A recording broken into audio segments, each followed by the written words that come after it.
Waduh yo. Wah. Wah. Ah. Oh. Wait. No. Wait.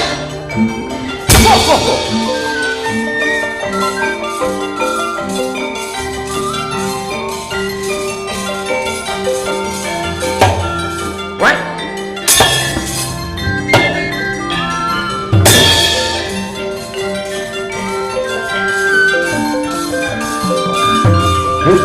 Oh, sikar sirahmu Pandawara.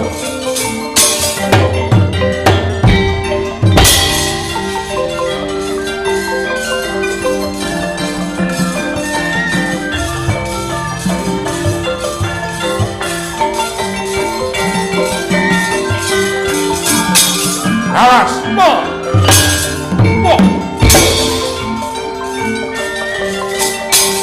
Ah.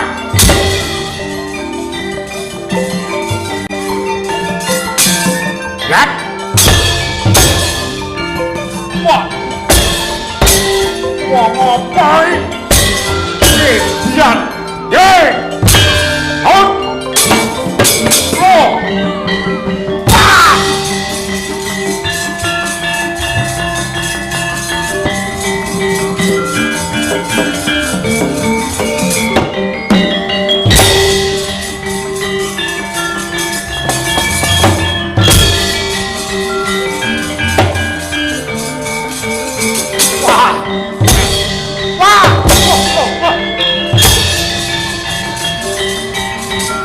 Percaya.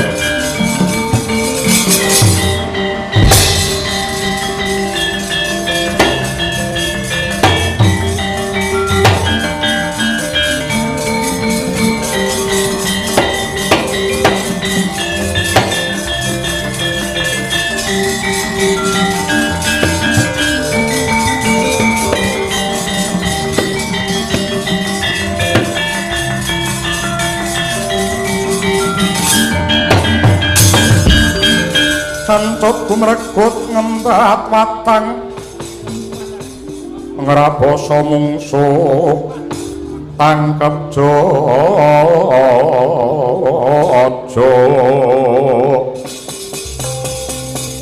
kantaran bau saya abdi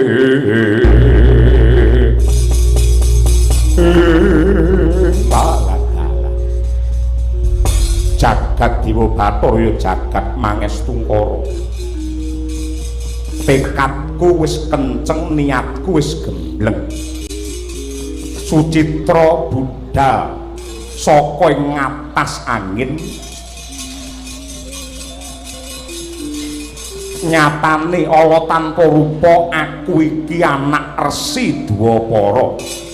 Sing ripalungguhan iki nyidakake sikil oning tanah Jawa. Ndadar marang ketrimaning urip ndak sawang ana rame-rame bledug ngampak-ampak oning alun-alun negara Pancala. Kabar kang semebar warta kang rata anak lanang saka Ratu Pancala Prabu Gandabayu ingkang kekasih Raden Gandamana gelar sayembara prek. Coba wong atas angin Sucitra tak neter sepira to ketrimane uripku.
kang katrajang ing dahana adya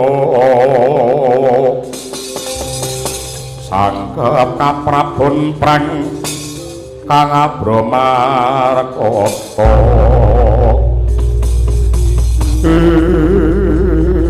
apa panjenengamu ingkang kekasih Raden Gandamana dasar para nyata wis apa lan saka ngendi aku saka ngatas maruta utawa negara ngatas angin jenengku Bambang Sucitra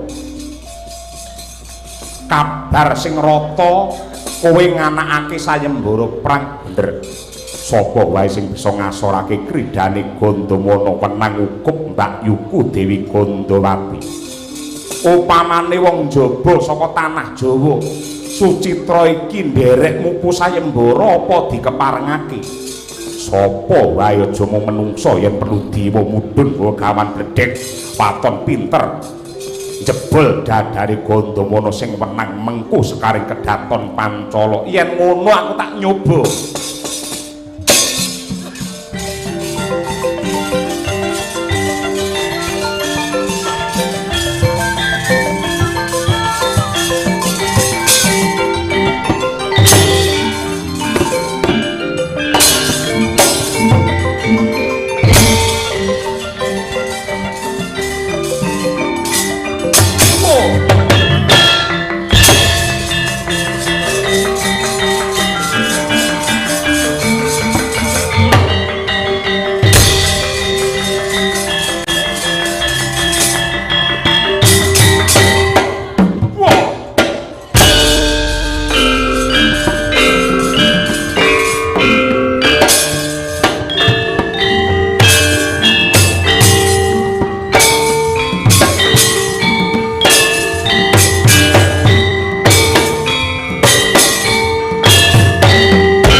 Kanang waja hidup nyomangala cakra praupan brabak branang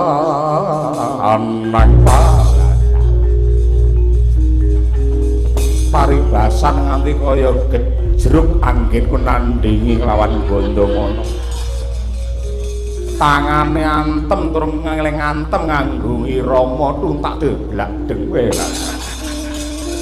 Yo Gandamana. Pancen kowe santosa, pancen kowe rasa, kowe duwe kaprawiran ning aku iki siswane Sang Rama Bargawa ing perkara ta sing balung uleting kulit mbok menawa aku kalah. Ning lamun ta kowe kuat nadahi jemparingku aku meguru karo dapurmu.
Ganggu tibamu Gandamana.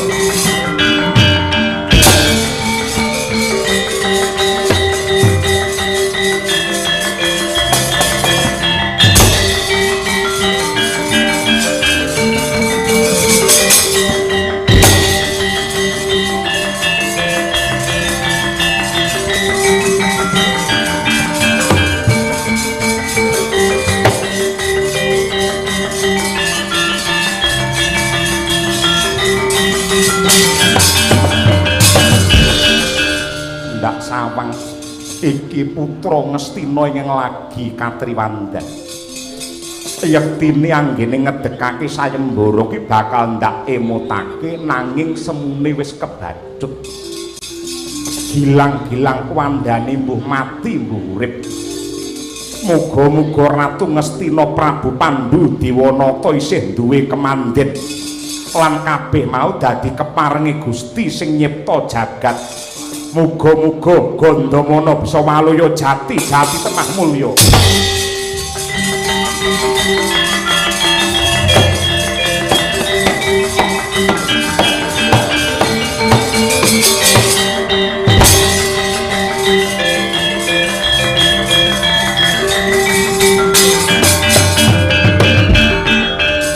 Rama Dewa ingsun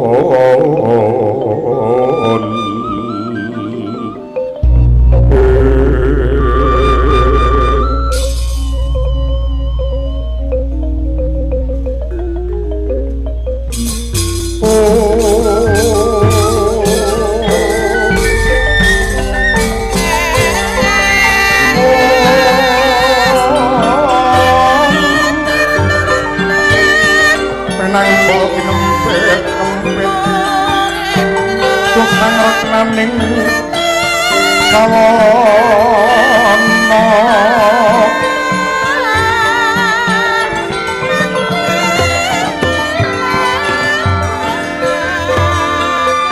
kawula nuwun sewu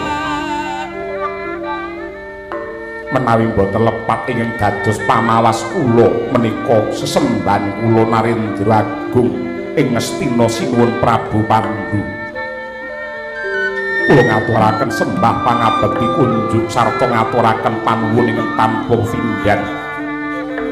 Mbok menawi tanpa lantaran paduka paring pitulungan dumateng Gandamana sampun tamat ingkang dados sejarah kula sinuwun. Raden Gandamana, kowe tak kandhani ya Raden. Sing jenenge wong kendel kuwi kudu duwe piyandel. Wong wani kuwi sangune kudu sekti. wong ngedekake sayembara kuwi ya kudu bener-bener digdaya. Ya malah kanthi lelakon iki jeneng sira bisa mawas diri. Jeneng sira bisa mawas diri lamun to menungsa kuwi ora ana kang sampurna. Sanadyan sekti nanging isih ana sing ngungkuli merga sak dhuwur-dhuwure langit isih ana langit Raden. Ngaturaken panuwudene paduka sampun paring pingmut dumateng kula kula ngurmasi lamun to tiyang mistasi cingkranging pamawas jubluk ing pakarti. Kula betahaken panuntun paduka sinuwun Prabu Pandhu menawi wonten lilaning penggalih kula badhe nderek suwita wonten negari Ngastina supados gesangipun Gandamana menika boten kotong mlompong babar pisan boten wonten isinipun sinuwun Prabu Pandhu.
Kaya pikantuk pengasih saka Hyang Agung Raden Gandamana tinuntun lakune dening Prabu Pandhu.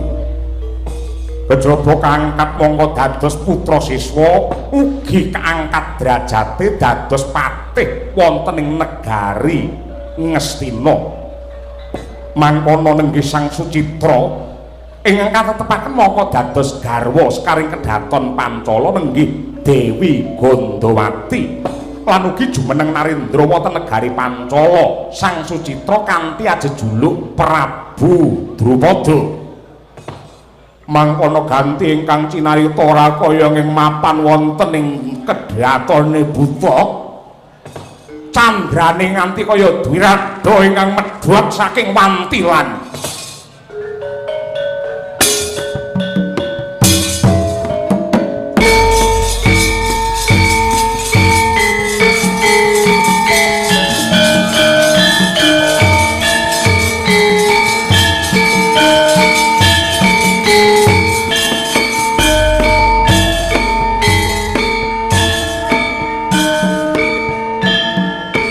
Warara sabya lintang kumadat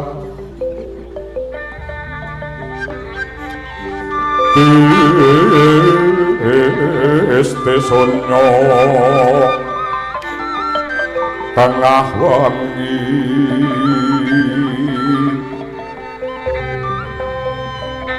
lumrang kandaning puspita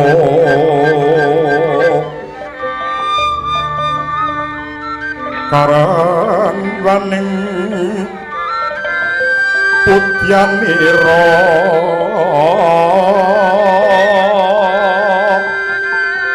unamata mira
ndedhek jakate Dewi Gendari. Hanenggih putri saking Plasa Jenar ingkang kepingin leladi kelawan Narendra Agung Ngastina nenggih Prabu Pandu parandene cabar buyar ambyar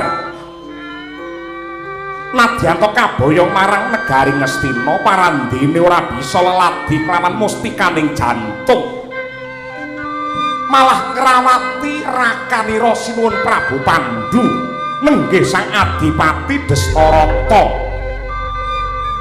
Nadyanto piyai kakung nandang cala hina caca netra tan ruh padange jagat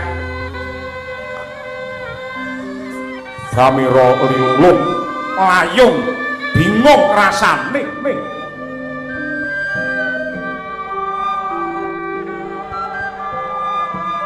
kagungan putra sing cacahe 100 yektine mungkin Arya Garan sarta Gaman Genya males marang Sasra Wirang ucap praptane nenggih ingkang rayi Sang Harya Suman ingkang budidaya mrih lejar Mbak Yunira ing nadang Sungkawa.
Surem Dewangkara kingkin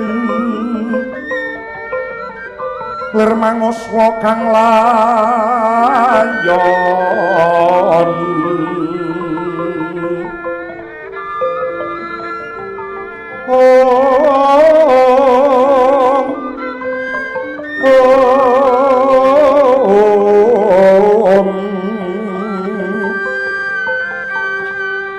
Denyo ilang manise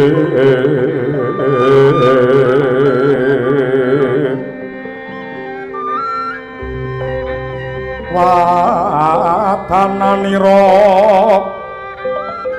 ayu kumel ucem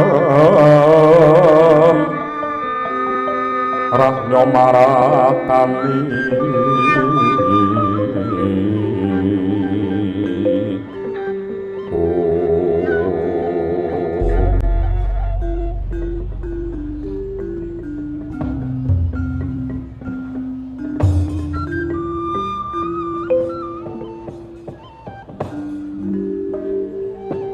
nuwun sewu Mbak Yu kula Kakang Mbok Dewi Gendari sampun sawetawis dangu ingkang rayipun Harya Suman migatosaken dumateng kawontenan ndika semunipun kok mboten rena ing penggalih ketitik amung jegrek nganti kaya tugu waja sarira lemes semu pepes kaya wong kelangan otot bebayu mongko sakmangke paduka menika sampun ngraosaken kamulyan binayang wonten negari Ngastina dasaripun peputra ing cacahipun 100 sinebat para Kurawa awit paduka sampun leladi dumateng Kakang Adipati Destarata nanging sebabipun kula tingali kok Kakang Mbok Gendari tasih kawis tingal Sungkawa menapa kang ndadosaken rudahing penggalih paduka Kakang Mbok Harya Suman Para gage ayo tak kanthi mengo lelakon sing wis kawuri. Nalika pun Kakang Klawan Siyadi nderekake Koko Prabu Gendara Narendra ing Plasa Jenar biyen kepengin mupu sayembara pilih sing digelar ana ing negara Mandura. Sapa ingkang bakal pinilih dening Dewi Kunti? Ya kuwi ingkang menang Malakrama kelawan Sekaring Kedaton Mandura Dewi Kunti Talibrata. Nalika semana ning tengahing Dlanggung Kakang Prabu Gendara ketemu kelawan sing jenenge Raden Pandu. Bantah dredah satemah munggah Pancabakah, satemah Kakang Prabu Gendara seda ana astane sinuwun Prabu Pandu. Nalika kuwi Sumanuga mbelani kepengin mateni kelawan Prabu Pandu, ning kowe malah bisa ditingkes dening Prabu Pandu. Lan kowe njaluk urip, aku sing njalukake pangapura. Rumangsa beja kemayangan merga diparingi urip karo Prabu Pandu, lan uga bakal diayomi mapan ana negara Ngastina kene. Nalika semana ki senenge atiku tanpa upama kaya lumaku wanci pangklong kepapak obor 1000, merga sing tak gambarake sawise aku ning negara Ngastina mesti bakal dipalakrama karo sinuwun Prabu Pandu sing nyatane piyayine Sekti Mandraguna dasare gantengi lahir tekan batin. Ning nyatane piye sumambar aku teka ning negara Ngastina ora dipalakrama ora dikembar mayang karo sinuwun Pandu, parandene malah dipakake karo Destarata kakange Pandu sing nyatane picek ora roh dalan. Mbok menawi pancen adiling kodrat kedah kados mekaten. Aja percaya karo kodrat. Iki mujudake bab ingkang ngina kelawan derajate wanita. Prabu Pandu kebangetan anggene ngina karo derajate wanita, kebangetan anggene ngremehake kelawan Dewi Gendari. Ing atas wong wadon sing ayune kaya ngene wong sak Plasa Jenar kabeh kedanan karo aku, ana ketua panitia munggah panggonge nyawer aku lho. Marantene barang tekan kene kok dilembarke kon palakrama karo Destarata, lara atiku, sakit atiku. Atas wong wadone dijol-ijolke dilempar-lemparke patake sepatu to barang apa ngono lho. Mula wiwit kuwi aku wis mangigit-igit. Aku gedeng keburu sengit lawan Pandu. Nganti aku anak-anak 100 ponakmu para Sata Kurawa yektine kanggo garan kanggo gaman, anggenku bakal males marang Sasrawirang. Nganti jagat iki kukut tedak turune Gendari karo tedak turune Pandu ora bakal rukun kuwi sumpahku.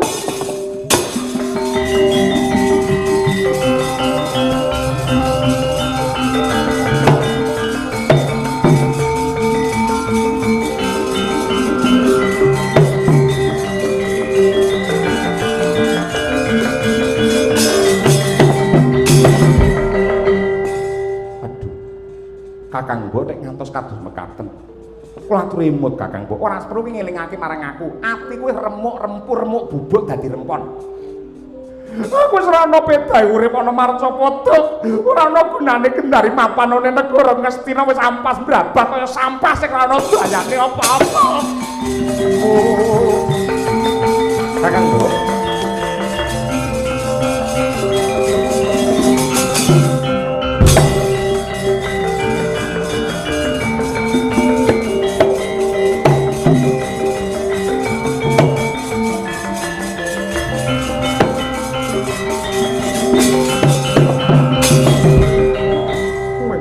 Andeng ke patiku iki ana wujude sing kudune iki nyemprotake wujude lemut utawa nyamuk tak mangap njajal tak ombe nih Kakang Mbok ampun Kakang Mbok wae lah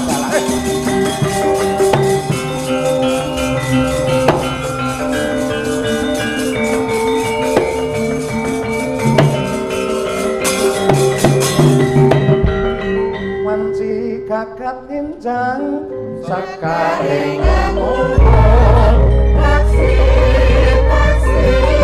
gagat kromo agung langit beri jundeng anak sari wadah cine jundeng kari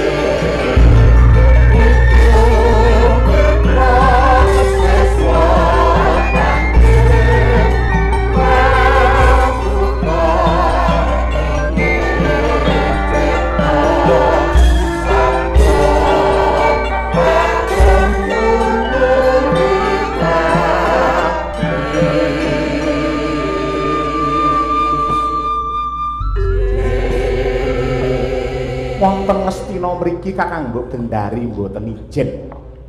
Nanging kalian ingkang rayi kula pun Harya Suman.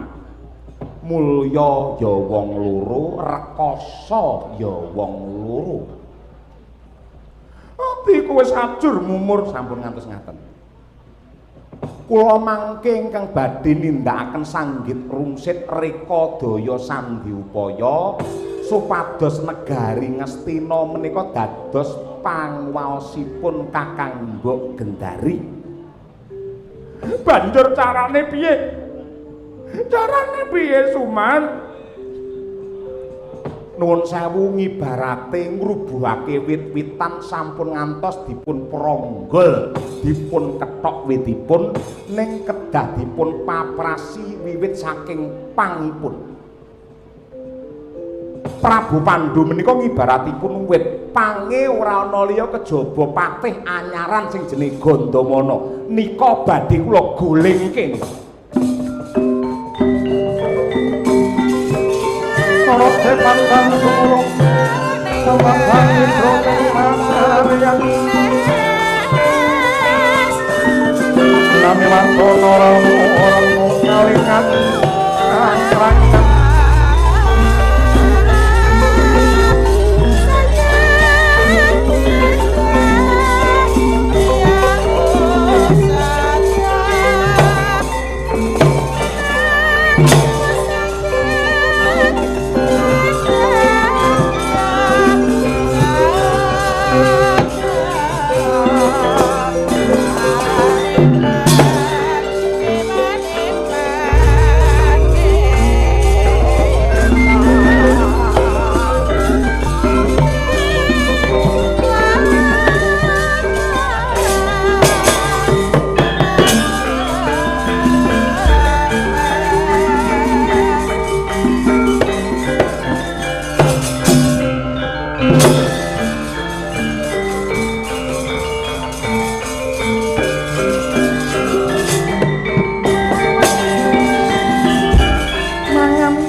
kukrakraning arga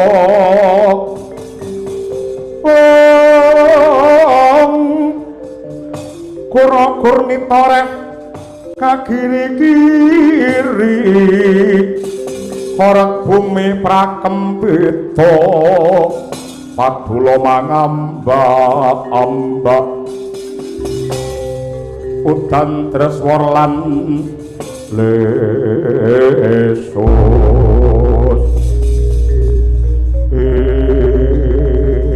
jagat Dewa Batur ya jagat Mangestuta.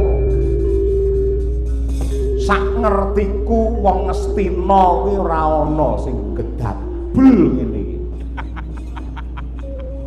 Ngastina iki nggone wong cakrak-cakrak, nggone wong ganteng-ganteng, nggone wong besus-besus. Lah kok iki tak sawang wong ra duwe krekat babar pisan awake kaya gambyok terus iso. Angger bengi kok gambyok terus apa iki?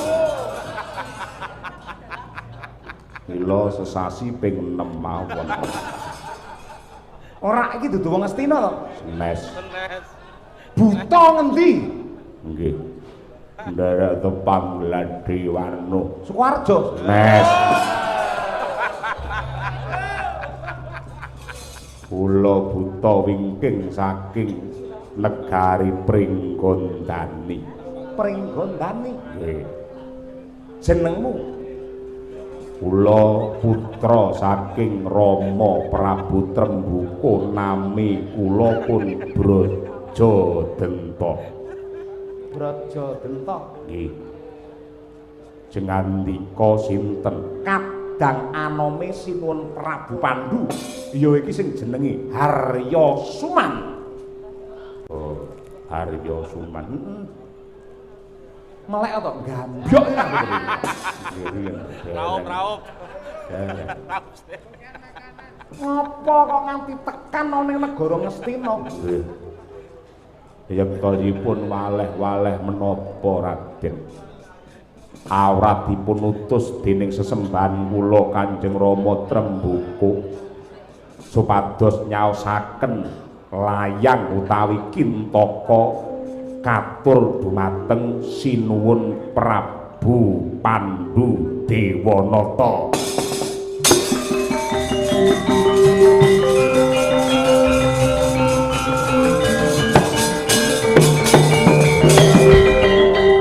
Kowe bakal nyaosake layang saka pakmu katur marang Koko Prabu Pandhu Dewanata. Kasinggihan. Mila kula nyuwun palilah samangke badhe minggah wonten Setinggil Binatarata negaring Ngastina. Kosek. Alon to dhisik.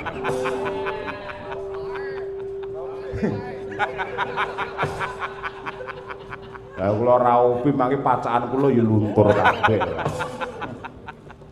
Kowe ora ngerti aturane wong Ngastina? Aturan bab menapa? Buta ora kena munggah pendopo. Ngenteni gazebo dhisik.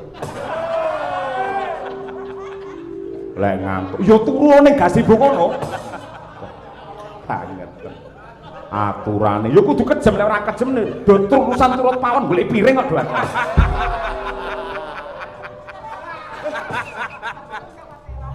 Buta ora kena munggah pendopo.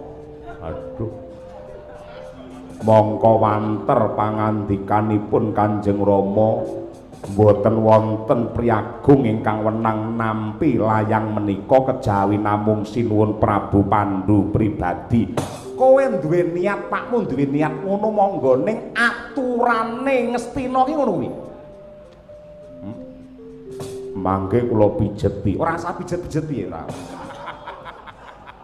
Kowe bareng mijeti aku golek piring to kowe? Ora. Mboten. Estu menika dawuhipun Kanjeng Rama kedah layang menika ingkang nampi sinuwun Pandhu. Aturane ora kena. Yen gelem yen manut karo pakone Haryusuman, endi layange tak gawane mengko ndak aturake sinuwun Prabu Pandhu. Lho kok lho piye? Aturane ngono kuwi. Yen pancen ora entuk digawa suman, mulya wae. Teng pundi? Blitar kok piye kono lho. Ya nang nggenmu pringgondani kono. Milih kok titipne aku apa milih piye? Manut aku.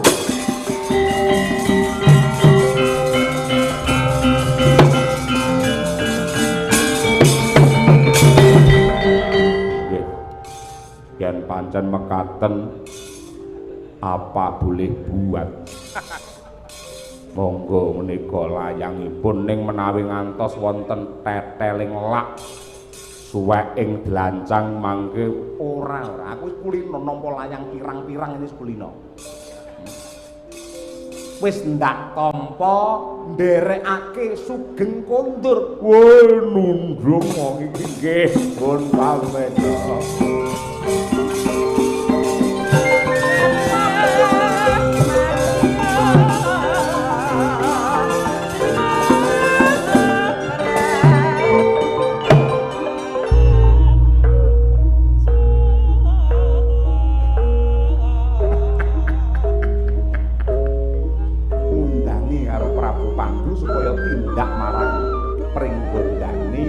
Mangestoni wong Pringgondani anu kene syukuran belgendes.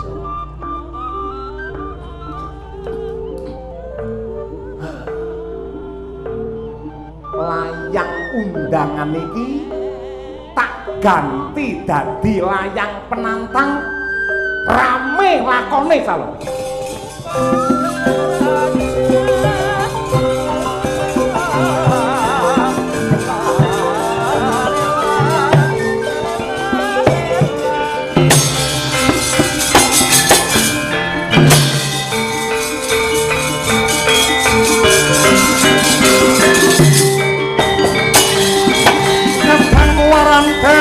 Becik besok mendemo baris laris kang prayitna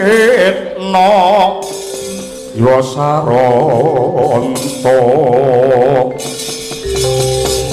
wong Dwarawati tinumpes panikawak Pandhawa ora urung dadi mungsa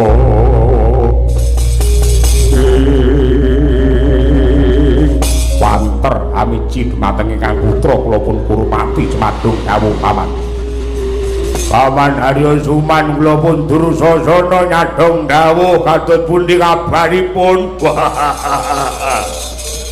pun Kartomarma Cemadung dawuh paman iki wektu ingkang prayoga kanggo kowe kabeh entuk kursi kamulyan ning negara Ngastina dasaripun menapa tangeh lamun para Sata Kurawa sing gunggunge 100 bisa mukti wibawa Nyakrawati mbau dendana negara Ngastina lamun to Arya Suman ora ngendhaleni pamaréntahan ing negara Ngastina